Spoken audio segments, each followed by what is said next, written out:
Olá pessoal, tudo bem? Como vocês já devem ter visto no vídeo que a Cristina gravou, a gente resolveu fazer essa semana no canal uma série de pequenos vídeos para comemorar a Semana Internacional da Justiça Restaurativa, que veio agora do dia 15 de novembro e vai até o dia 20 de novembro.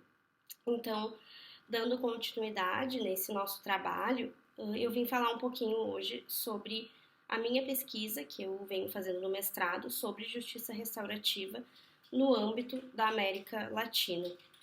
E eu resolvi compartilhar um pouquinho com vocês algumas leituras que eu venho fazendo, principalmente a partir da criminologia crítica ou da criminologia dita radical, da Lola Nier de Castro, do Rodrigo Codino, do Eugênio Zaffaroni, né? São autores que eu tenho lido bastante e que têm me inspirado a pensar a justiça restaurativa a partir desse nosso lugar de América Latina, de Brasil, de sociedades periféricas, né? E além dessa comemoração pela data da Semana da Justiça Restaurativa, eu também queria aproveitar que na mesma semana a gente também tem o Dia da Consciência Negra, né, agora no dia 20 de novembro.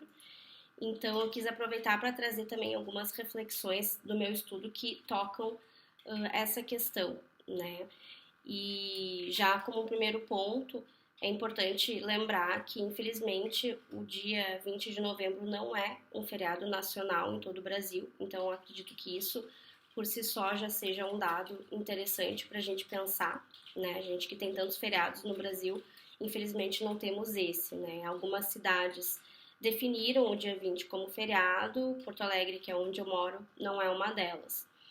Mas o que isso tem a ver com justiça restaurativa, né? Como vocês sabem, aqui no canal a gente sempre tenta trazer um ponto de vista crítico, uma reflexão que vá para além apenas da aplicação da justiça restaurativa, né? E nesse contexto, eu acho que é importante a gente falar sobre as dificuldades que a gente tem de implementar as práticas restaurativas aqui no Brasil. E as dificuldades, eu acredito que elas começam principalmente a partir da ideia, né, de que a gente sofreu uma colonização muito forte e que isso deixou traços bem marcantes na nossa sociedade, né, que é a exclusão e a dominação do outro. Então, quando a gente fala de justiça restaurativa no Brasil, a gente não pode simplesmente esquecer esse nosso passado e esquecer a nossa história, porque a gente vive numa sociedade muito desigual e esse é um traço bem importante brasileiro que precisa ser levado em consideração. Até mesmo, né, porque a gente sabe que a justiça restaurativa ela pressupõe um diálogo, uma conversa, uma troca entre as pessoas que estão envolvidas naquele conflito. E esse é um grande desafio que a gente considera da justiça restaurativa no Brasil, porque como que a gente faz um diálogo, né, verdadeiro e aberto entre duas pessoas se a gente vive numa sociedade com uma desigualdade enorme como a nossa, né? Até mesmo o diálogo pode ficar difícil.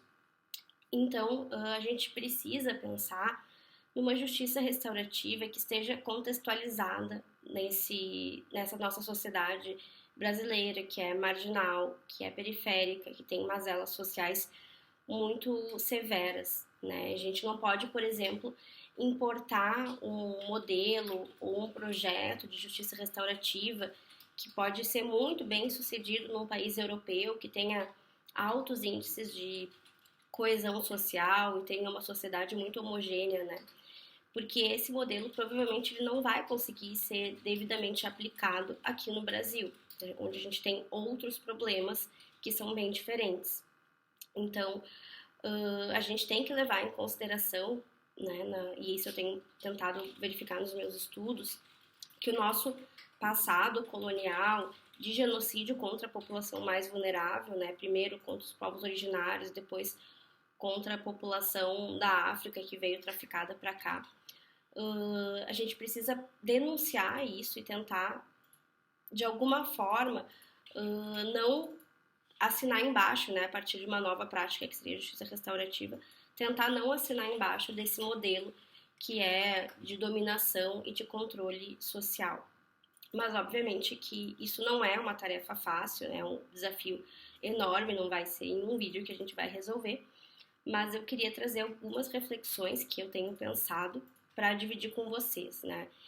E acredito que, primeiro, a gente tem que pensar que no Brasil a justiça restaurativa vem se consolidando através do poder judiciário. É uma tendência diferente dos demais países, já é uma outra peculiaridade nossa, então a gente tem que pensar também a partir desse dado, né? Por que a gente tem que pensar sobre isso? Porque a gente sabe que o sistema penal, a justiça tradicional, ela é altamente seletiva. Então a gente tem que ter um cuidado redobrado quando a gente faz as práticas restaurativas dentro desse ambiente judicial, porque se a gente não faz isso de uma forma cuidadosa, muito provavelmente as práticas restaurativas vão virar mais um braço da justiça criminal, vão virar mais uma forma de punição, mais uma forma de seletividade penal. Então esse é um primeiro cuidado que a gente precisa ter.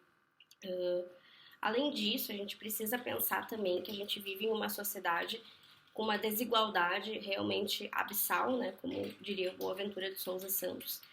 Então, o nosso sistema penal ele é altamente seletivo, ele tem pessoas certas que ele busca atingir.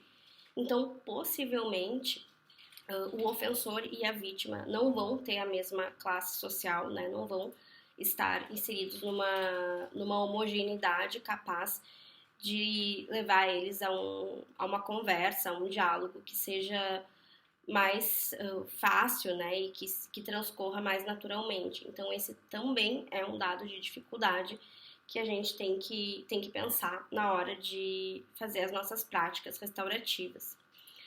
Então, nessa Semana Internacional, né, da Justiça Restaurativa, e que também engloba esse Dia Nacional da Consciência Negra, eu pensei em trazer essa reflexão sobre essas dificuldades que a gente tem no Brasil para a aplicação da justiça restaurativa, e eu trouxe então um trecho de um livro que eu estou lendo, que eu recomendo para vocês, é muito bom, que se chama Criminologia Crítica e Justiça Restaurativa